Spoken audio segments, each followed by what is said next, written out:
Buenos días, tardes y noches. Vamos a ver ahora nosotros un tema que es muy importante y bien característico en infectología.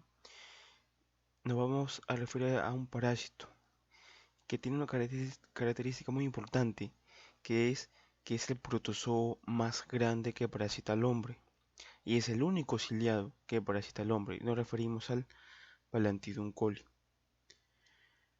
En cuanto a su biología, nosotros debemos saber que este parásito, este protozoo, va a tener dos formas. Una forma infectante, resistencia, que es el quiste, y una forma que causa la patología, que es el trofozoito. En cuanto al trofozoito, va a tener como medidas de largo desde 50 hasta 200 micrómetros, bastante grande, y de diámetro de 40 a 70 micrómetros. Otra característica es que va a tener dos núcleos, va a proceder uno más grande en forma de riñón, que es el macronúcleo, y uno más pequeño en forma redonda, que es el micronúcleo. Aparte va a tener algunas vacuolas contráctiles y algunas vacuolas alimenticias por el cual va a fagocitar a sus alimentos, ¿no? Que ingrese. Eh, También tiene como característica que en la parte anterior, a modo de una boca, va a poseer el citostoma y en la parte posterior, a modo de un ano, donde va a excretar, eh, tiene el citopigio. Los cilios va a estar rodeado de todos cilios en su superficie, siendo estos más grandes en la parte anterior. En cuanto al quiste, que la forma de resistencia, es un quiste con doble capa, también con su núcleo, macronúcleo, micronúcleo y sus vacuolas alimenticias, el cual, si es que no encuentra condiciones favorables, se va a eliminar mediante las heces. Ya.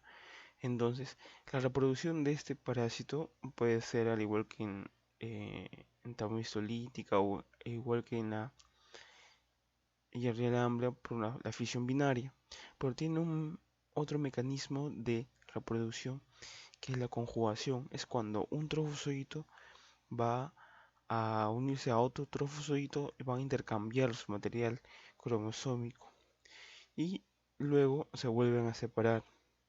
Se considera que es una reproducción sexual entre estos protozoarios.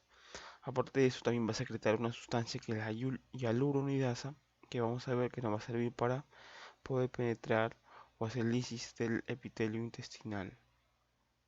El quiste va a medir unos 40 a 60 micrómetros, ¿no? Muy bien. En cuanto al ciclo de vida, también quiero que presten atención porque es bastante importante. Al igual que en la demás enteroparasitosis que hemos visto, eh, va a comenzar primero con la eliminación de los quistes mediante los heces. Estos van a contaminar el agua de, el agua de bebida, las frutas, los alimentos, las verduras, etc. Y su principal reservorio va a ser no el humano, a diferencia de los otros. Aquí va a ser un animalito. Es por eso que se considera zoonosis. ¿Y qué animalito va a ser? El chanchito. Ya, entonces el cerdo es el principal animal reservorio. Estos van a consumir ya sea alimentos contaminados con los quistes y van a ingerirlos y desarrollar el ciclo de vida. Ocasionalmente, cuando estos animales defecan y también contaminan los alimentos y bebidas, va a infectar al hombre. Entonces el quiste entra mediante los ácidos del estómago y los jugos del alcalino del intestino delgado, van a romper la membrana y van a liberar los núcleos, ¿no? Van a generar los trofozoitos. Si encuentra condiciones favorables dentro de ellos como carbohidratos, una dieta rica en carbohidratos, los trofocitos van a proliferar, ya sobre todo en la región rectosigmoides. Proliferan y generan la patología. Si es que no encuentran una condición favorable, van a eliminarse en forma de quistes. Muy bien, entonces, y es así como va a continuar el ciclo de vida. aquí en la parte inferior vemos cómo es que se dividen por fisión binaria, que es una de las formas de reproducción. No se olviden entonces que esto es considerado una zoonosis y el principal reservorio va a ser los chanchitos. Aquí vemos cómo se da la reproducción binaria y aquí vemos cómo migra desde el intestino delgado hacia el intestino grueso. Se van algunos a sentar a nivel del colon, pero la mayoría van a sentarse a nivel recto sigmoides, ¿no? A diferencia de la entamoeba habíamos visto que estos estaban más que todo en el colon y estos, en cambio, el Balantidium coli a nivel de recto sigmoides, pero generan ambos patologías muy similares.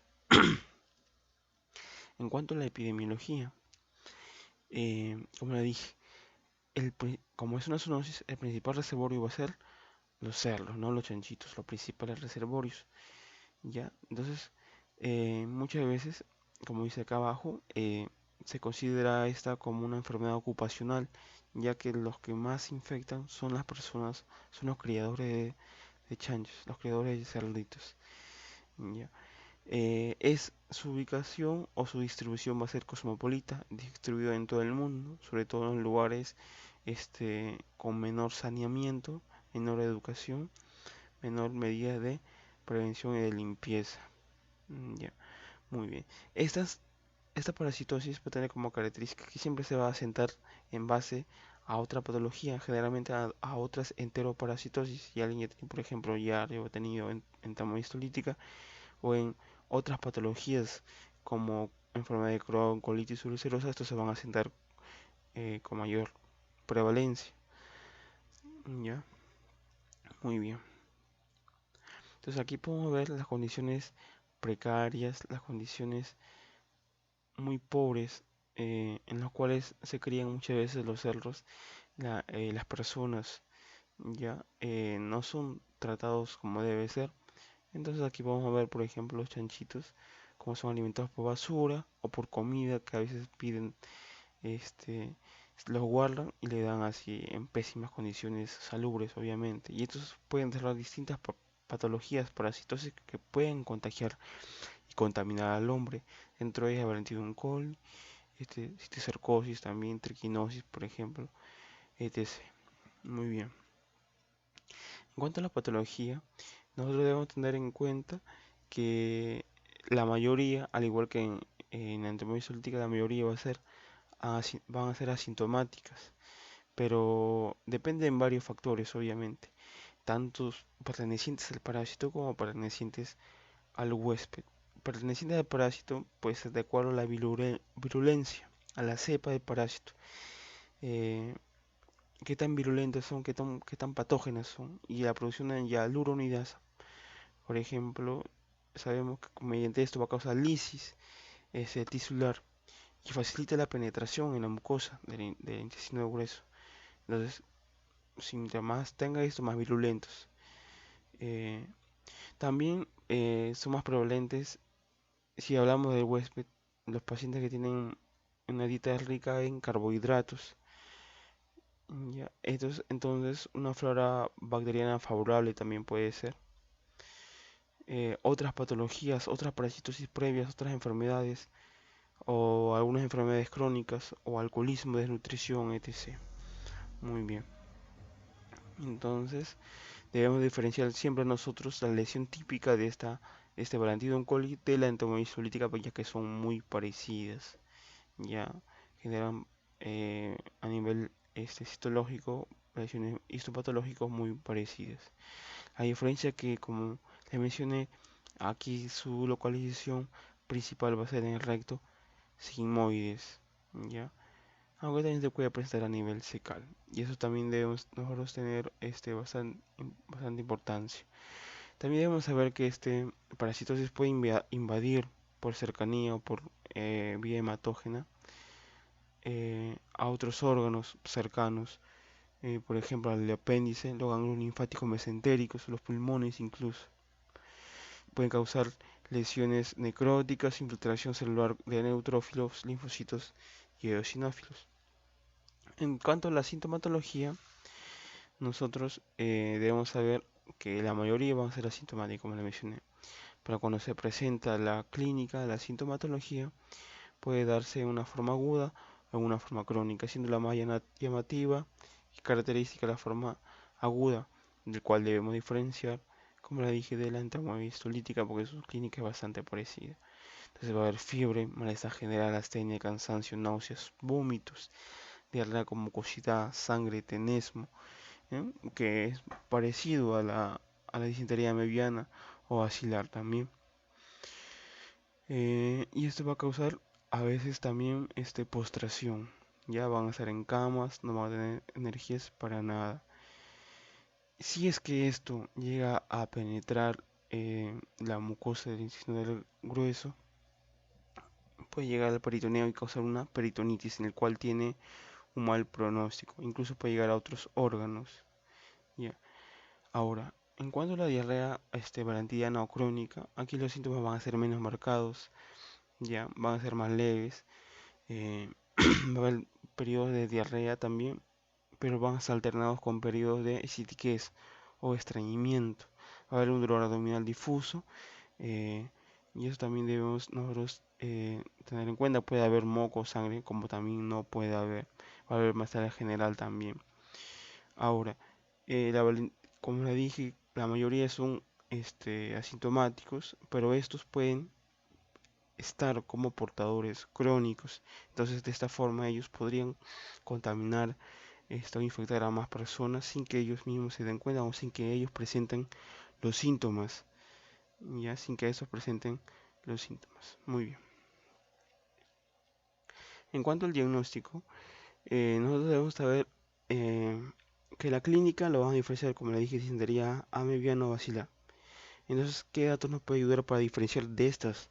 Pues va a ser el antecedente epidemiológico, ya sea personas directas, ¿no?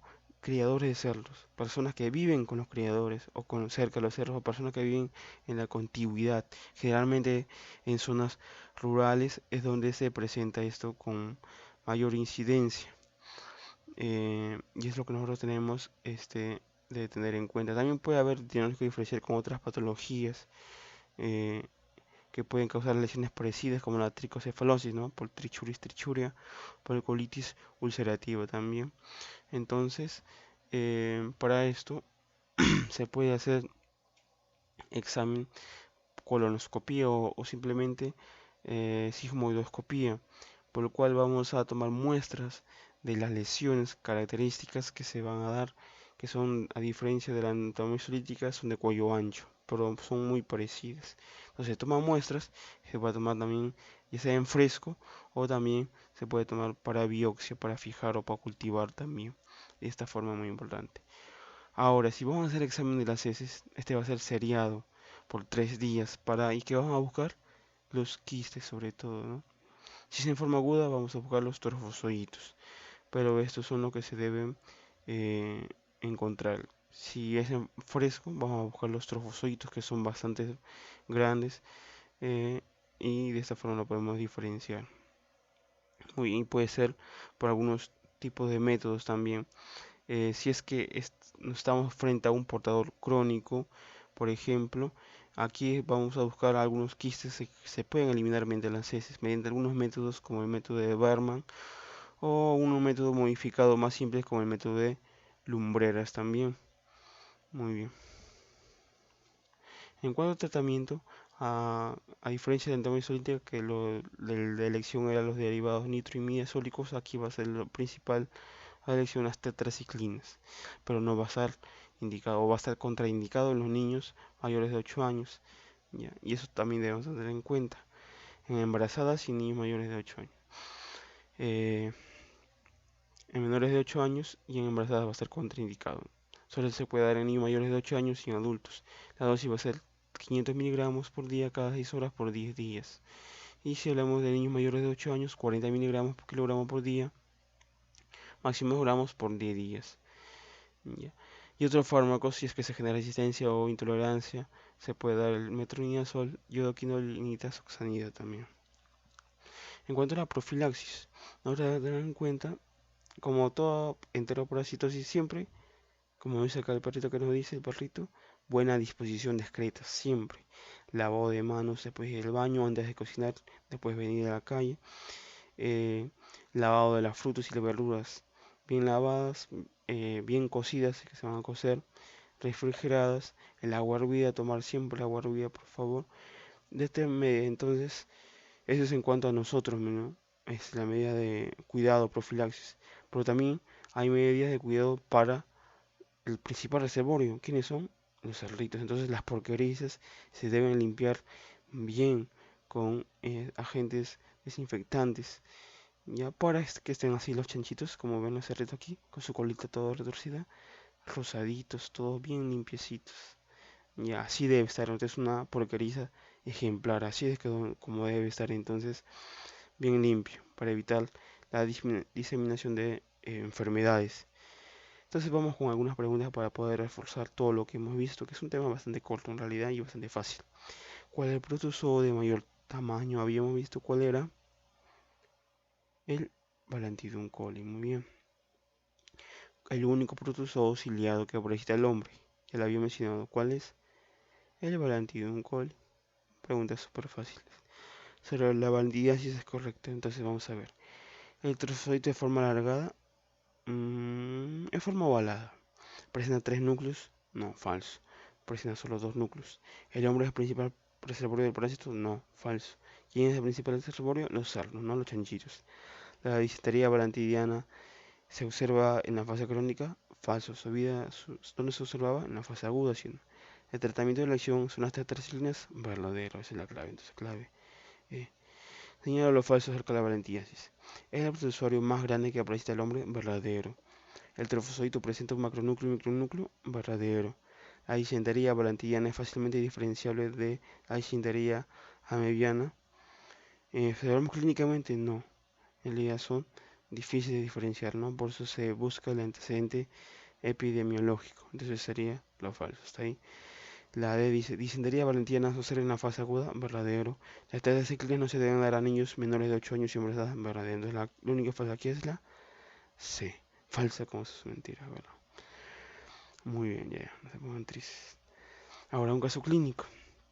Masculino, 60 años de edad, agricultor, miren, una persona mayor, es agricultor, o sea, no es una rural, pequeño criador de cerdo. Ya, entonces nos vamos por, si es que está enfermo, enteroparasitosis, nos vamos por enteroparasitosis que afectan a los chanchitos también. Entonces es un dato epidemiológico importantísimo para poder diagnosticar. Al llegar a urgencias, el paciente dice que hace 3 días sufre de vacaciones líquidas en escasa cantidad, ya, pero acompañado con moco, sangre. Ah, mire, moco, sangre, test de disentería, pujo y tenesmo. El laboratorio aporta que esos eran trofozoitos muy grandes con cilios alrededor. Quien el único cilio que parasitaba al hombre, más el antecedente epidemiológico, nos referimos al Balantidium coli, ¿verdad? ¿Cuál sería la medida de prevención para que el paciente no pueda volver a sufrir esta parasitosis? La dice, desinfectar los pisos y eliminar las moscas y cucarachas de la granja. Puede ser. No, sí nos ayuda, pero no es suficiente o no es lo principal. Construir una granja para que los cerdos no coman en el exterior puede ser, porque deben evitar comer basura, porque ahí se contaminan mucho más. Lavarse las manos después de cortar la carne de puerco. Bueno, aquí exactamente no, porque el parasitosis no se encuentra en la carne, en el músculo, ¿no? Donde aquí tenemos que tener en cuenta sí para la citocercosis o la triquinosis, donde sí puede estar en el tejido esquelético, muscular esquelético. Aquí es más que todo por la suciedad, por las heces. Y la de construcción de letrinas para evitar fecalismo al aire libre también. Todos pueden ser, pero hay uno que es lo principal, que es la B, ¿no? Construir una granja para que los cerdos no coman en el exterior. Bueno, y eso sería todo. Espero que les haya servido mucho lo que le he explicado.